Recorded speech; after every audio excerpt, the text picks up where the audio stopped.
Howdy folks, Brother Jim reporting here at End Times Prophecy News. Sick, a movie script about Barron Trump sabotaging his dad's 2016 campaign moves forward in Hollyweird. What a beautiful picture of Melania, Barron, and Donald Trump. In Hollywood, there's something called the Black List. It's a ranking of Hollywood's best unproduced scripts, which is conducted by surveying 250 top film executives, Variety says. And one of the lists at the end of 2019 is a new movie featuring a fictional tale about Barron Trump. Barron, A Tale of Love, Loss and Legacy by screenwriter Nicholas Curcio imagines President Trump's 10-year-old son attempting to shut down his presidential ambitions. Barron is actually 13 now. And actually, Barron is actually taller than his father. I don't know if this is an older picture or what, but he's actually like 6'4" now. Curcio's screenplay imagines a younger Barron fearing the devastating impact that his father's presidency would have on his personal life, his country, and the world at large. In light of this fictional dilemma, Barron sets out to sabotage his father's 2016 campaign, Variety reports. Normally, people believe or leave the president and First Lady's children out of the political debate, but Barron popped up recently when Stanford law professor Pamela Karlan, who testified at Trump's impeachment hearing, invoked the 13-year-old's name while making a point about the president's conduct. Quote, the Constitution says there can be no titles of nobility, so while the president can name his son Barron, he can't make him a baron, she said. Cuckoo. That's a stupid comment, huh? In response, the First Lady and Barron's mother, Melania Trump, criticized Karlan. Quote, a minor child deserves privacy and should be kept out of politics, she wrote. Pamela Karlan, you should be ashamed of your very angry and obviously biased public pandering and using a child to do it. Very wise comment by Melania. Next up, we have the Democrats. Take that, Democrats. McConnell rejects Schumer's call for 4 White House witnesses in Senate impeachment trial. Senate Majority Leader Mitch McConnell on Tuesday rejected Chuck Schumer's demand to call in 4 White House witnesses to testify in the Senate impeachment trial. Senate Minority Leader Chuck Schumer on Sunday evening sent Mitch McConnell his opening pitch and listed 4 White House witnesses he wanted to call in to testify at the Senate impeachment trial. The 4 White House witnesses Schumer wants to call in refused to testify before the House impeachment sham show trials. Schumer also suggested to McConnell how much time should be allotted for testimonies and arguments from witnesses and counsel. McConnell dismissed crying Chuck on Tuesday and argued that it is the House's job to call in witnesses. You'll get nothing, and like it, Schumer. McConnell also suggested that Schumer might just be coordinating questions with people outside of the Senate. As expected, the Democrats and their stenographers in the media are accusing McConnell of a cover-up because he is refusing to bow to Schumer's outrageous demands. The House of Representatives is expected to vote on 2 articles of impeachment on Wednesday and reportedly have enough votes to impeach Trump, and that they will do in the House. Of course, when it gets to the Senate, it'll be a nothing burger. Breaking news, Manafort hospitalized after cardiac event.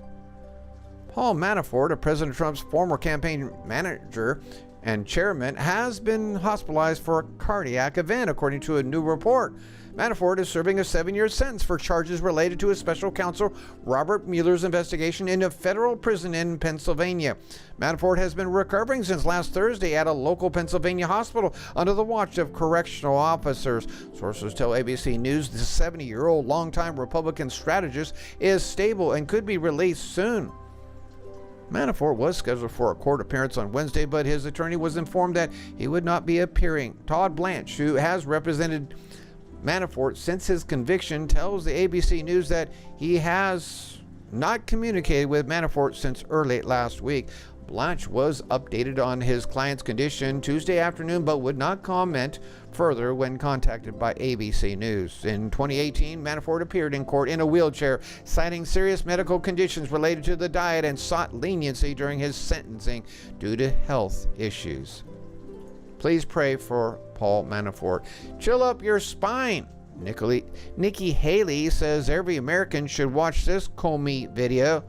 Fox News host Chris Wallace on Sunday conducted an extraordinary interview with former FBI Director Jim Comey. Former South Carolina Governor Nikki Haley, who also served as President Trump's ambassador to the United Nations, says every American should see it.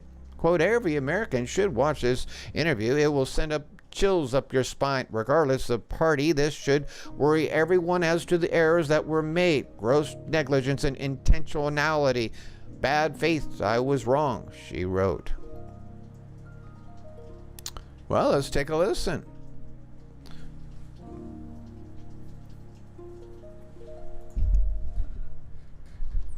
Oh, it's quite long. It is. Okay, so we're going to just read it here. In the interview, the exchange happened, Wallace says. Horowitz, and if you don't know, Wallace is a total anti-Trumper with TDS. Horowitz says it wasn't part, as you told Brett Baer, it wasn't part of a broader mosaic. He said it played an essential role in establishing probable cause. In fact, he says if it hadn't been for the Steele dossier, the FBI probably wouldn't have even submitted a FISA application that it had been reviewed in April of 2016 or August, rather, of 2016. They decided not to do it. They get the Steele dossier, they do it. It wasn't part of a broader mosaic. That's what you said, sir. Comey, I'm not sure he and I are saying different things. What the? Not saying different things. Horowitz said the dossier played an essential role, while Comey said it was just a tile in a mosaic. But back to Comey. Quote, what his report says is that the FBI thought it was a close call until they got the Steele report, put that additional information in, and that tipped it over to be probable cause. It's a long FISA application. It includes Steele material and lots of other material. I don't think we're saying different things, the former FBI director turned Trump hater said. Wallace says, well, I think you are, sir, because he's saying you're saying it's part of a broader mosaic. It's just one element. He's saying it was the tipping point. It's what brought it over. That doesn't make it part of a broader mosaic. It makes it the centerpiece of the whole FISA application and the ability to surveil Carter Page. Comey said, yeah, I don't understand it to be saying that. I could be wrong about that. Oh, Comey.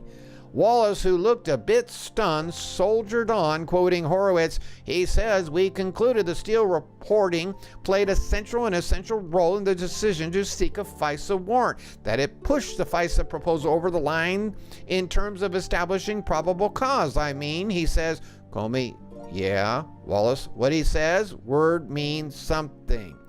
Words mean something. Comey, yeah, and I agree with his characterization. I'm just confused. I know I don't see the disconnect between the two of us, and I'm sorry that I'm missing it. Playing dumb. Chris Wallace, well, you don't see a difference between it's part of a broader mosaic and it played an essential role in establishing a probable cause?